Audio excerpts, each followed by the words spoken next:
boat within 200 feet of shore was pending in a settlement with the Department of Natural Resources.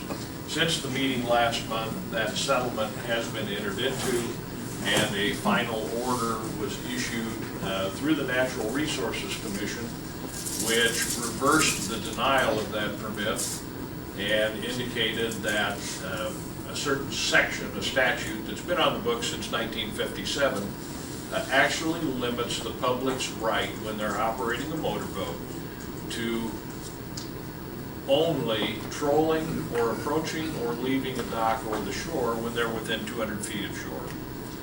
So it's taken a long time because I've been pushing the DNR to make this interpretation for 35 years. And finally, we have one. In the last few days, thanks to the press's inquiries of the DNR and the Natural Resources, it's kind of gotten stirred up again in regard to interpretation. But I think by the time Friday afternoon rolled around, we had a pretty good indication from the DNR that they will enforce the law.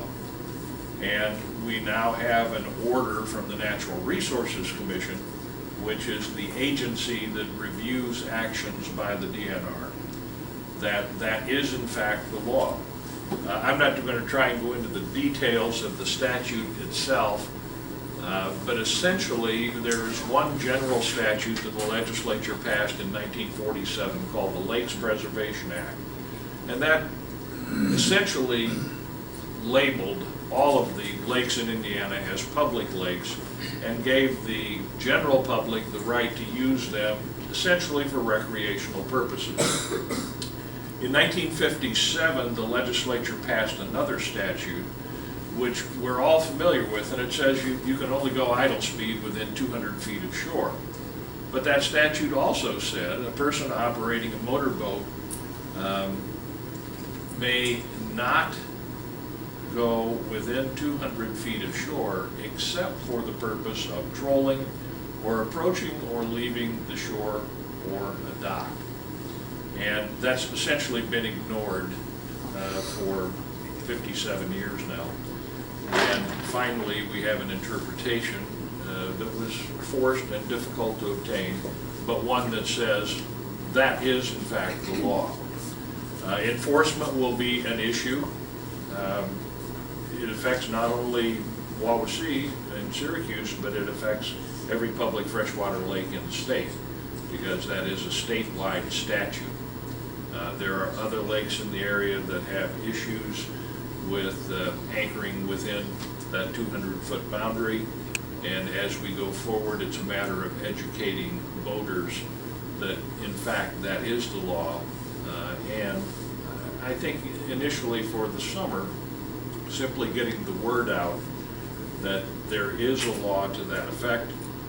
It's now been interpreted by the Natural Resources Commission, and we need to deal with it.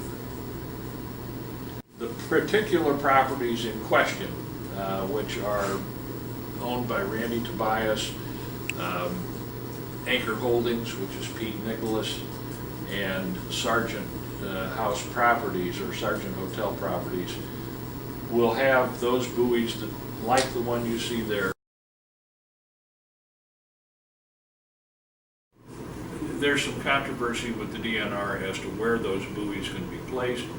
In the particular action that went before the Natural Resources Commission, we requested placement of the buoys 175 feet from shore. There is a statute which authorizes the placement of a buoy delineating the 200-foot boundary without a permit from the DNR. The DNR has acknowledged that if they're put at the 150-foot mark, no permit is required, so anyone can put that buoy out.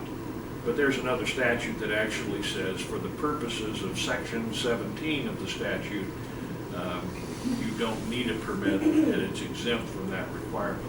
So I think we'll see some of these buoys popping up around the lake where there are some areas where anchoring has been a problem, where it's extremely shallow, where if you take a boat in, you're stirring up the sediment on the bottom, and then it's a matter of education.